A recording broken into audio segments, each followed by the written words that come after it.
คือจังมีบ่วงมาครองใจบ่ฮู้ดอกว่าผู้ใดลิขิต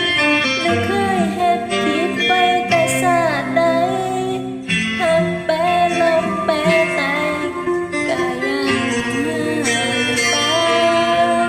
หากันพอทุกสายแต่ก็ขาดสุยกันทุกคนได้แค่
ขาดสุยกันทุกพบ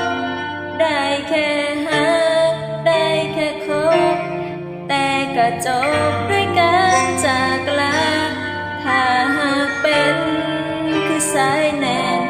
หรือว่าแม่นย้อนบุญพลาขอให้ได้บอกท่านเทวดาซอยในคำว่าสมหวังมาแน่ได้บอกคือใจสิขาดขาดฟังได้แค่หักแต่บ่ได้ห่วงอ้อมแขนบ่ได้กอดได้สวมเหมาะสมกับความอุตสาหะพอคือบ่เคยสมปรารถนาผู้ฝ่ายสายแน่ผู้แค่บุญพลาเหตุบุญด้วยความเจ็บกินทันด้วยน้ำตาให้ได้สมใจผู้ขาแน่เด้อจากชาติหนึ่ง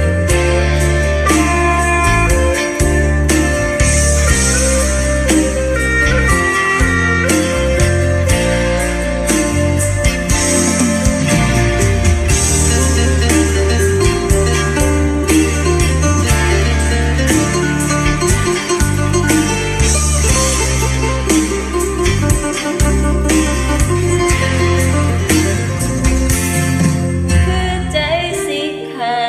ดขาดได้แค่หักแต่บ่ได้ห่วงอ้อมแขนบ่ได้กอดได้สวมบ่ได้คือว่า